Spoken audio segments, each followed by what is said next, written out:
Hey everyone, and welcome. So today we're going to dive into one of the biggest, most fundamental tensions in all of society, that epic tug-of-war between the laws that govern us and the liberty we all cherish.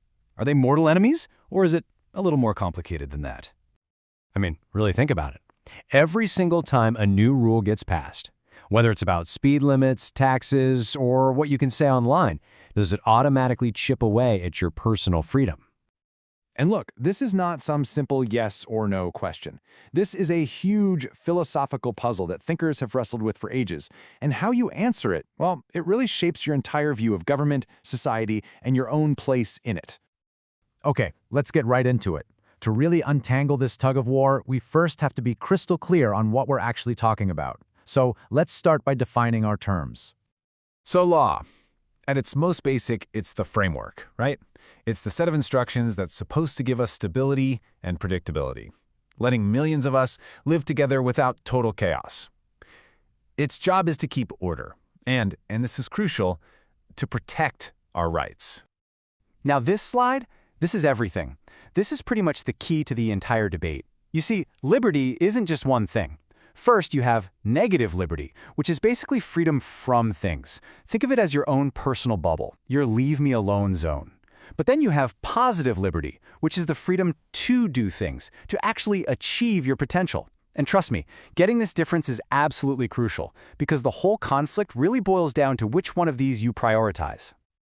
All right, let's tackle the first side of the argument. This is the perspective that sees every single law as just another bar on the cage of our freedom. And the logic here, it's actually really simple, but it's also really powerful. From this point of view, which you'll hear from folks like individualists and anarchists, it's a zero-sum game. Every rule, every regulation is a direct hit on your personal freedom. More laws just means less liberty. End of story. And this viewpoint highlights some very real dangers, right? Laws can become paternalistic, the government telling you what's for your own good. There's the fear of a slippery slope, where tiny restrictions slowly lead to a world with no freedom at all. And laws can absolutely be used by a majority to oppress a minority. And of course, just plain old overregulation can choke the life out of new ideas and personal choice. Okay, but that's just one side of the coin. So let's flip it. What if law isn't the cage at all? What if it's the key that actually unlocks the door to freedom?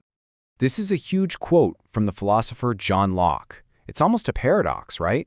He's saying that law and liberty aren't enemies. In fact, you can't have real freedom without law. Just let that sink in for a second. So what on earth did he mean by that? Well, imagine a world with zero laws, a total free-for-all. Is that true freedom?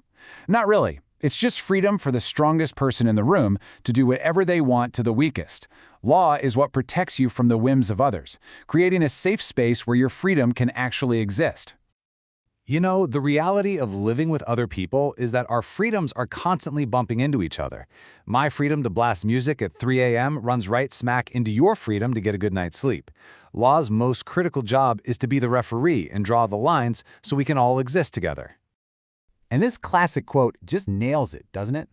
Your freedom isn't infinite. It has a boundary. And the job of the law is to draw that line in the sand, protecting everyone's personal space. But here's where it gets even more interesting. This is where we get back to that positive liberty idea. Law isn't just a shield that protects you from things. It can also be the tool that empowers you to do things, to act, to grow, and to succeed. Let's take something nobody loves, taxes. At first glance, a tax is a total restriction on your freedom, right? It limits your freedom to keep all your money. But where does that money go? It funds public schools, giving people the freedom to get an education. It builds roads and pays for police, giving you the freedom to travel and work safely. So in a way, a small limit on one kind of freedom can unlock far greater freedoms for everyone. All right, so we've got these two powerful, competing ideas about what law does to liberty. So, where does that leave us? How do we make sense of this in the real world? And this is the big reveal, really. The question, is law the cage or the key, is kind of the wrong question. The truth is, it depends on which liberty you're talking about. If you care most about freedom from interference, you're going to see law as a threat. But if you value freedom to reach your potential, you're going to see law as an absolutely essential tool. But here's the bottom line, the thing we absolutely have to remember. While any single law might feel like a restriction, The entire system of law is the only platform where meaningful freedom can even be built. Without it, our liberty would just be another word for chaos. And that, right there, is the heart of pretty much all modern political debate. The real fight isn't about should we have laws or not? Of course we should. The real, never-ending question is, where do we draw the line to get the most freedom possible while still having a safe, just, and orderly society? So I'll leave you with this final thought. As our world keeps changing, with new technologies and new challenges popping up all the time, the lines we draw today might not make sense tomorrow. So the question for you, for all of us, is this. As we keep redrawing that line between freedom and order, what's the one part of it that is so sacred it can never, ever be crossed?